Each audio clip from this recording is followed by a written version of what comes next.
engaging the community since 1970. This is WIS Awareness. Good morning and thank you for joining us for Awareness. I'm your host, Megan Norman. You got to get up pretty early in the morning to get one over on me. Yes, because evil never sleeps. But ugly gets plenty of rest.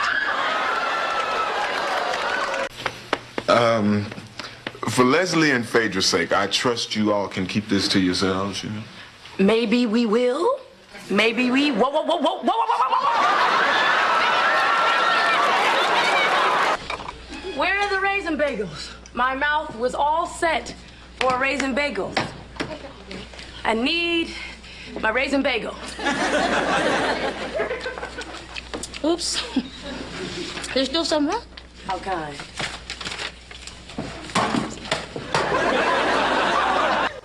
Known best for her role as Maxine Shaw on the 90s hit show Living Single, Erika Alexander stops by the studio. We talk about her evolving career, her latest project, politics, and overcoming stereotypes.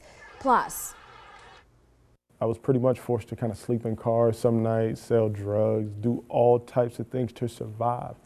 a new reality now for a recent college graduate who credits mentors for helping redirect his life. His remarkable story of not letting his past dictate his future. But first, we start with Erika Alexander, the actress and the activist. I want to thank you, first of all, for being on the show. Thank you for asking me. It's a pleasure to be here. I haven't had a chance to come to Columbia, South Carolina. My mother lived in Greenfield for like 9 years. Really?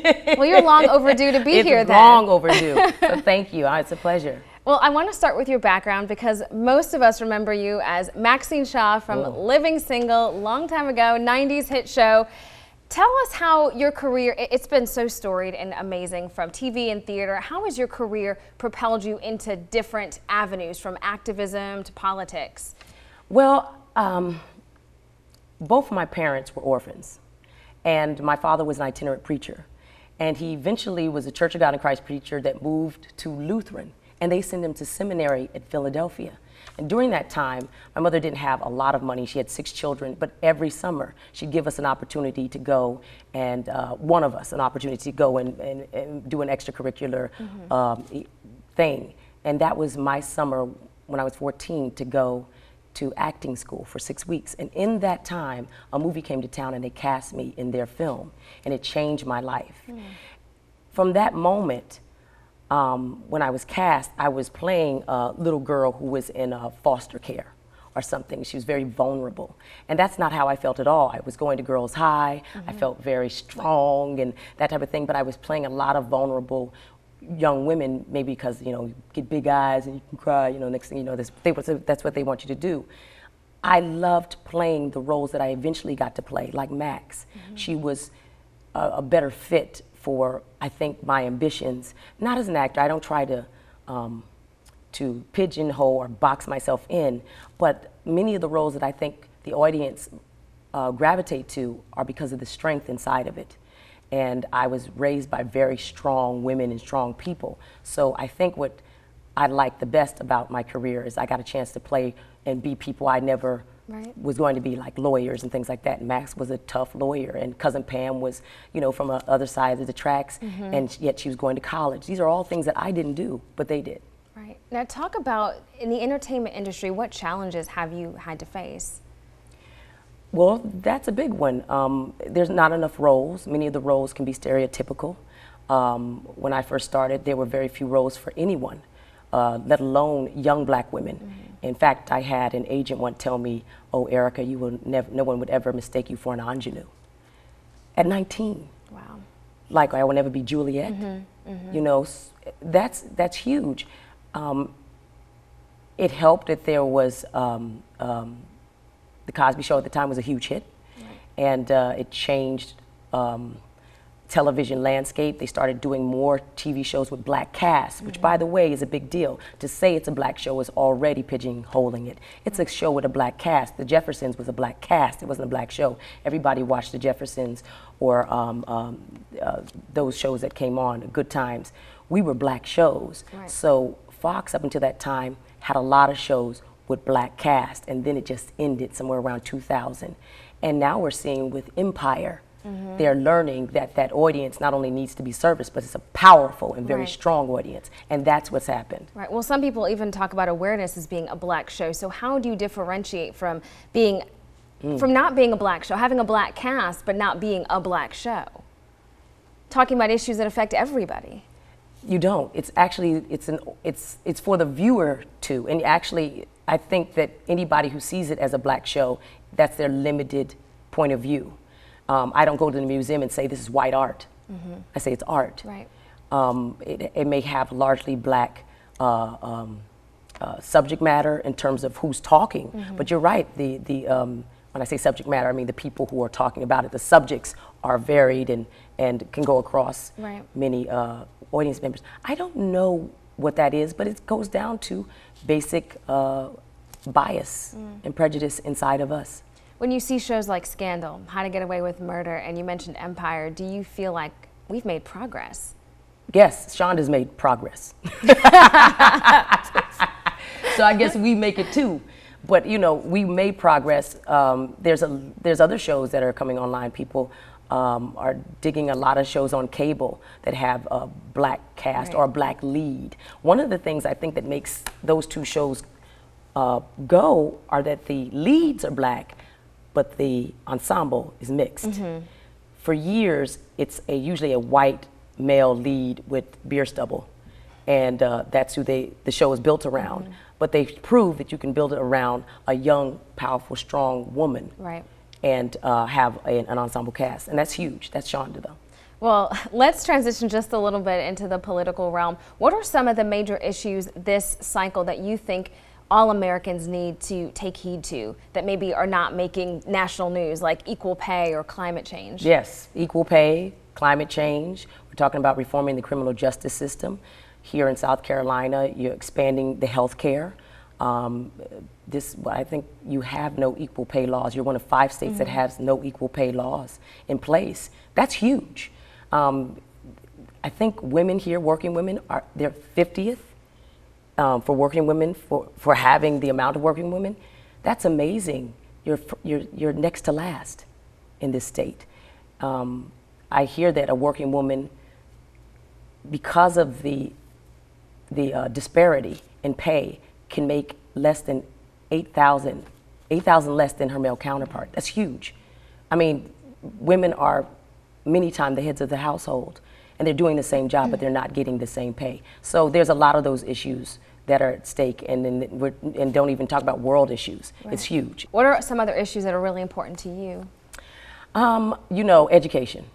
Education is the key. I mean, we're talking about reforming the justice system, but one of the things we need to do is take back not only the right to have the opportunity to get education, but to have affordable education. And many of the people that go to college, 81% of black people come out if they have a BA, but they all have debt. And that's too much. It's too much debt. There's the quality of the education is not as good. We've got a lot of things going on, but to me, that's one of the key things, because if you give people the tools, they can make their way. You talk about reforming the criminal justice system. How do you think the Black Lives Matter movement factors into that? Do you think it's helping or hindering? I think it's doing, I'd like to say it's helping, because if we're talking about them and we're seeing them protest and we're seeing them make hay, then it's important. I think they're going to have to decide to be focused and get an agenda and in lockstep with each other. And that's more difficult. It's hard to do things with a lot of people. Certainly they're in several different states, but I'm very proud of the youth that have come in and the energy that's come in. I just think that it has to be focused, and you can learn from people who've done it before. There's people who exist who can help with that, but Black Lives Matter, for the most part, has been extremely positive and very necessary. Do you think it is now Hillary Clinton's time, this cycle, this season? I certainly hope so. That's why I'm here. That's why I believe that it's not only her time, frankly, and maybe I'd be wrong about this, it's her duty. She's extremely well qualified, if not one of the most qualified people to ever run for office. But I think there's a lot of women who are counting on that candidacy. And it's not just about Hillary. It's about all the things that you say are at stake. You're talking about equal pay and reforming the criminal justice system. We're talking about children who are left in the margins, who are, their parents can't feed them. There's all sorts of things, you know, we need to come together on this. And she has the right vision, she has the right plan, and she has the right experience. So. Erika Alexander was in town at the time campaigning for Hillary Clinton. But I wonder how her former living single counterparts are doing. She talks more about her hit TV show and a new venture, her comic book. The conclusion of my interview with Erika Alexander, next.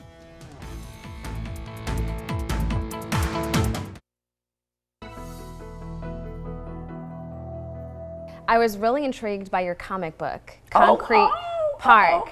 Thank you. So I want you to tell our viewers a little bit about that and where the concept came from. Wow. Yes. Okay, I'm just so impressed with Megan. I mean, she knows everything. I have a comic book. My husband colors, draws, and letters it. I'm a co-creator and a co-writer. My brother's a co-creator. Black people don't like science fiction because they don't see themselves in the future. What did he mean by that? Did you ask him, did he clarify that statement? Look at my eyes, y'all. I see that. Did they go big enough? Well, he did clarify it, and there's a story that's probably too long to tell here, but it was a ridiculous story. It had nothing to do with anything. Sure. So after we picked ourselves up off the floor, one thing, he made two mistakes. He thought that the thing we were pitching were just for black people. We were making it for everybody. The other thing is, black people created this future that we're in, the now of rock and roll, blues, jazz. It all came from the minds of people who were marginalized slaves, who weren't supposed to dream of anything. But America didn't create a present for black people to be in. So often, that's why many of us are in showbiz. That's where our dream life, our dreamscapes, that's where we do our best creation. We do it outside of the so-called mainstream media. We were so disgusted that after we left, and my husband, who's really quick on his feet, he said, let me tell you something about black people. He said, for black people, the past is painful, the present precarious, but the future is free. You don't know anything about it. The future is free. And it's our tag, it's our boldly go where no man has gone before, for Concrete Park. Concrete Park is the name of it. We're very happy about it. It's with Dark Horse. It's doing very well. We need people to support it and pick it up. You can go pick it up at your local comic book store. I got to do a plug in Barnes & Noble. But the truth are, there are a lot of wonderful, great writers out there in this type of graphic novels and new fiction, and they're amazing. Well, you've done so much, from TV to theater, comic book. You have a movie coming out soon. Brave New Jersey, yes, it's coming out. Thank you. Good plug on that. Well, but I want to take this girl home. But I want to ask you, though, with all that you've accomplished, what is next for Erika Alexander, and what do you want people to know about who you are and where you're going? Well, you know, I'm just trying to be you, frankly. I mean, I am, seriously. You know, to have it together, to keep pushing myself, to keep learning new things. I mean, there's so much to do out there, but you can only do so much. And sometimes I can spread myself too thin. I see that, I do that a lot. And then I don't end up getting anything done. I'm still trying to learn that lesson. I'm trying to teach myself new skill set, because it's great being an actor, but I'm still just a tool in a toolbox, an employee. I want to own. That's why the comic book came to play. I'm writing a movie about Walter Turnbull, who created the Boys Choir of Harlem. Connie Rouse wrote the memoir. She's from Marion, South Carolina. My mother, when she lived in Greenville, she knew them. There's amazing stories out there, and I like to be one of the people that helps tell them. But I have to get myself together. I have to create the discipline around myself. And just so you guys know, it's a constant struggle. But I'm doing all right, and I'm learning a lot from a lot of people. And I'm really happy to be here today to talk about all these things. And I'm so amazed. I shouldn't be, but I'm so amazed that and I'm glad that you took the time to learn about me. I appreciate that. Well, thank you. It really is an honor to meet you. And I have to ask, do you still keep in touch with your living single cast? I do, I do. In fact, Kim Coles and we did a YouTube series called BFF Chronicles. Last year, it's still on. We're going to do another one. TC and I have the same birthday, November 19th. Really? Yes. Well, happy belated. Thank you. We argued back and forth. That was my comedy partner and my nemesis. But in real life, we're brother and sister, and we're also star signs. and John Hinton. I think we all did the Tom Joyner family reunion a few weeks ago, or September, 2 months ago, and we got to see each other, and Dana's doing really great. She's about to do the WIS. Everybody check it out. We're very happy about it. And Kim Fields lives in Atlanta, and apparently she's a housewife. I had to be told on Twitter, what's up, girl? You can let a sister know. She's probably keeping it a secret. But she's also a new mommy, too, and a director, and a really hard worker, and I'm proud of all the cast. Yes, we keep in touch.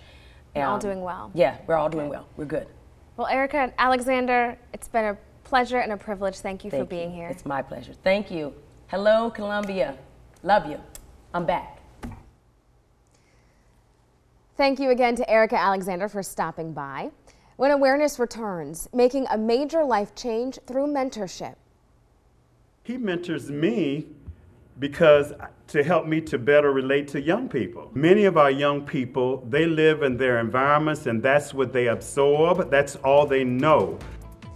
Exposing young people to their potential, how a convicted felon refused to be held hostage by his past, but forged ahead on a new path with the help of mentors. Next. Welcome back to Awareness. A recent Benedict College graduate has rewritten his story. Just a few years ago, college was nowhere near a priority for James White III. A high school dropout in Atlanta, the teenager often found himself alone and in trouble. But thanks to mentors for showing him the potential inside, White not only graduated, but is excelling. I got to a point where I was tired and I wanted to take the easy way out. James White III dropped out of high school at 17. No diploma and no direction. White landed in a life of crime. When you're in the environment, it seems normal. You know, it seems normal to sell drugs. It seems normal to just do things that right now I would think is just preposterous. By 21, White was in prison for armed robbery, aggravated assault, and burglary. He spent 2 years of his life behind bars. Most people that get incarcerated where I'm from, when you get out, it starts to be redundant. You do it and you do it again and you go back, you get out and you do it again. When he got out, not much had changed until he met his first mentor. And this older lady, she looked at me and she said, "Son, pull your pants up." And she said, "Are you in school?" And I said, "No, ma'am." She said, "Do you want to go to school?" And the rest is history. A few months later, she helped get him into Benedict College. Benedict College gives anyone a second chance to make a first impression. It was at Benedict where he met a lifelong mentor on the 5th anniversary of his release from prison, Gil Knowles. I go around the country and I participate in programs that impact black male achievement. And I was here at Benedict conducting a session. And there were about 50 young men in this session, but there was one that really stood out. And it was James. And he told his story. And I liked the fact that he was very transparent. And I just remember saying, this is a sharp young brother, regardless of his past. Do you feel like your past is hindering you or has hindered you in any way from moving forward? Well, that's a good one. I think that people will always have their perspective, you know, which is really subjective, you know, but I won't allow it to hinder me. You know, a lot of people, if they're convicted of a felony, they don't want to talk about it. They just use it as stumbling blocks. People find out about these types of things, not me. It's the first thing out of my mouth. He does not hide his past, not even from the South Carolina Attorney General. Alan Wilson, the Attorney General, I told him my story, and it took about 15 minutes. And the first thing I said to him was, I was a convicted felon. That's the first thing out of my mouth. 15 minutes later, after that story, you know what he said to me? "You had me at convicted felon," and he hired me. White's life is miles from what it used to be.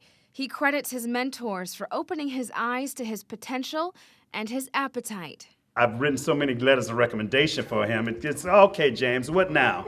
But he's hungry, and I like the fact that he's hungry. It's all about exposure many of our young people, they live in their environments and that's what they absorb. That's all they know. So they must go beyond their 3-mile radius imaginations and environments.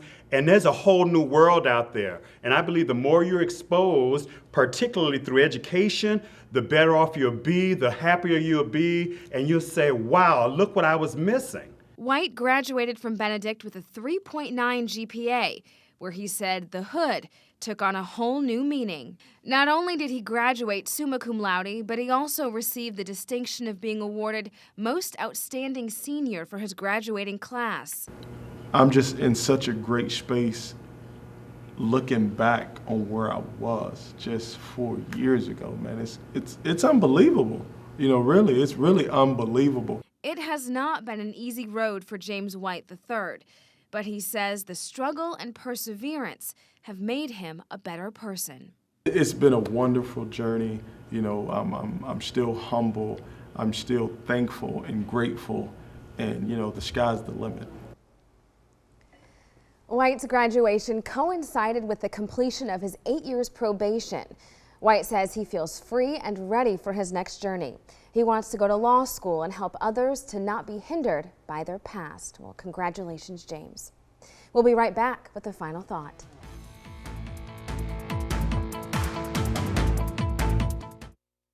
Part of life's journey is being exposed to different cultures, people, and experiences. Be open to learning about the world around you and about yourself. You cannot reach your potential until you know it exists. Thank you to all the mentors and all of those who are making a positive difference in the lives of others. Keep striving with your eyes focused on the future. And don't forget to connect with us on Facebook. Each week's show is posted and we'd love your feedback and for you to join in the conversation. Until next time, I'm Megan Norman. This is Awareness.